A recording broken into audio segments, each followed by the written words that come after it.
asalaamaaleykum baa ngi leen di nuyu bu baax a baax leen ziar euh, bëggoon na joxe suñu gis-gis rek si coow li nga xam ni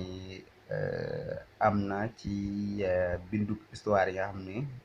docteur Iba Thiam moom moo ko jiite woon mu indi ay contestation ay coow fii ay xuloo ba nar a jaxase sax yenn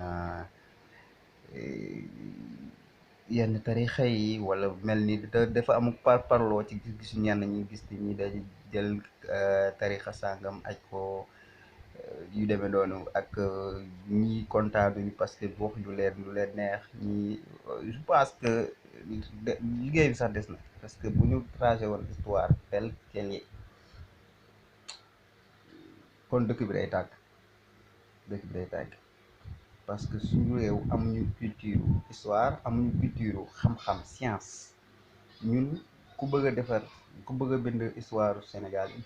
il va falloir réconcilier la société sénégalaise avec la science parce que am na espace bu yaatu bu nekk seen diggante parce que science xamul lu ñuy respecté xamul li ñu wax xamul nangam nangam xamul li nit ñi dogme li nit ñi gëm wala li nit ñi jàppee vérité absolue moom li muy wax day nettali des faits comme li journaliste di wax les faits sont sacrés comme noonu la aussi ci histoire faits yi dañu sacré ni mu demee nga koy waxee te yaakaar naa ni ñun lu tax ma ni faaw ñu réconcilier ñu ak science bu ñu xamee ni tey jii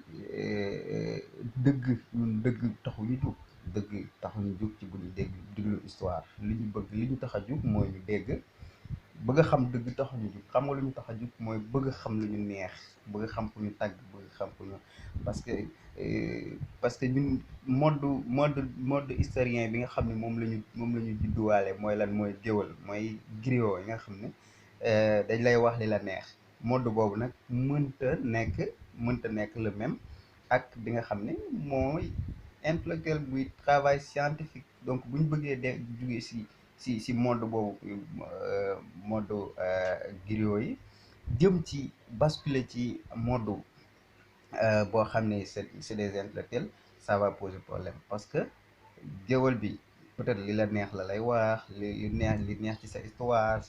sa maam li mu def sa kii si lu rafet jamais mu wax la kan ban géwal mooy jàkkaarloo yow ne la sa maam jaam la woon wala mu wax loo xam ne da lay tekki ni sa maam jaam la woon jamais doo ko mës a dégg or que bu dee histoire la nga xam ne travail scientifique la bu dee rigoureux na bu fekkente ni ànd na ak objectivité mënta nekk parce que nekku fi pour jeter des fleurs comme le font les griots donc c'est ça la différence donc bu fekkee ni yow da nga bëgg wax nit ki histoire am dëgg-dëgg ki nga xam dafa bëgg xam histoire am bokkul ak ki nga xam ne donc ñaari sentiment yu différent la kii sentiment de curiosité la kii nag sentiment du narcissisme moo nekk si moom sentiment boo xam ne kii sa bopp la autosatisfaction boo xam ne moo nekk si yow jàpp nga ni say maam lépp rafet ci ginnaaw si sa histoire yow lépp kii donc ki nga xam loolu la doon xaar nga wax ko loolu boo ko waxee leneen déception la kan moo ñemee jàkkaarloog nit fii ni ko sa maam nangam la woon sa maam comme adresse jaam la woon pourtant entre nous am na ñoo xam ne seen maam ay jaam la ñoon mais kenn moo ñemee jàkkaarloog nit wax ko ñaareel bi mooy ñun li ñu bëgg mooy ñu kontaan loo nga wax ñu bëgg ñu reetaan nga wax ñu fier ah sa maam moo def nangam parfois sax di nga xam ne yow liñ la wax c'est pas vrai di nga xam liñ la wax c'est pas vrai mais da ngay kontaan donc dëgg bi nga xam ne daf lay déranger da nga koy bañ buñ la waxoon ni la sa maam moo rey diw da ngay bañ lànk bu tëdd si naaj bi ni non sa maam rey ko sa maam moo dawoon sa maam moo dawoon da ngay taxaw lànk ne sama maam dawul comprendre nga donc yooyu yëpp buñ ko xoolee dañuy xam ne ñun il va falloir comme ni ma ko waxee sànq réconcilier bu dee li ñuy wax tamit aw fen la bu ñu neexee dañuy kontaan par exemple boo nee ma sa maam moo defal nangam benn affaire bu garaaw ah damay kontaan donc problème day am est-ce que man damaa war a kontaan bu ñu dee ba sa baat donte xam naa ni li mu may wax nii ce n'est pas vrai. Moi je suis content parce qu'on m'a dit que mon grand-père était comme ça. Sama maam kontaan sama maam def na lii waaw ko sama maam def ko nga kontaan buñ nee la sa maam donc loolu mooy wax ma ni il faut nag suñu réew ñu réconcilier ko ak la science donc c'est ça le problème, c'est ça le problème, le fond du problème même. Ku nekk jàpp nga ni yow Sénégal lépp ça tourne autour de toi histoire du Sénégal ak li teew lépp pour yow tu penses que ça tourne autour de toi alors que ce n'est pas vrai. Donc moi j'ai dit tout à l'heure que l'histoire nag xamul ñag-ñagal xamul rafetal xamul fekk lu ñaaw mu koy rafetal xamul fekk lu ñaaw li da koy wax. Donc loolu problème la donc est-ce que tey lu ñaaw loolu mën nañ koo tudd loolu day nekk problème donc on peut pas réécrire l'histoire donc c'est ça le problème que nous avons avec ak problème bi. ñaareel bi mooy bu dee si côté waa ji tamit xam nañ ni juum yu bëree bëri def na ko njuumte yu bëree bëri parce que travail bi des na liggéey bi des na déjà gaaw na parce que yaakaar naa suma juumul at ci ginnaaw la commencé yaakaar naa gaaw na pour des histoire générale lañ wax. Et puis peut-être waroon nañ ko mën a jaarale ci ay béréb yoo xam ne ñu ko testé bu dee lu ñu bind si murit yi ñu wan leen ko te loolu boo koy xool loolu finalement du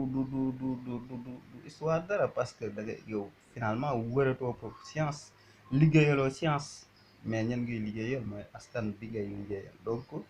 yooyu yëpp ay kii la yoo xamante ne si je pense que dina xaw a compliqué lool pour ñu mën a def histoire donc d'abord ñu xam lan mooy histoire mooy nettali li amoon ci ginnaaw li amoon ci lu jàll donc ba premièrement ñu xam ni ab science la donc kon lu ñu njëkk a wax mooy science la léegi nag est-ce que suñu réew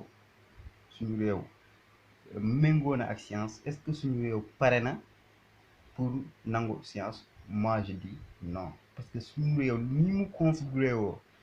ci wàllu suñu société ci suñu culture ci suñu ay aada suñu cosaan est-ce que loolu méngoo na ak li nga xam ne moom moo di science moi je dis non méngoowuñ dans la mesure où bu fekkente ni science moom day ñëw nettali les faits la ñaaw ak la rafet lépp mu wax ko ñun suñu réew xamuñu loolu xamuñu ñëw wax bi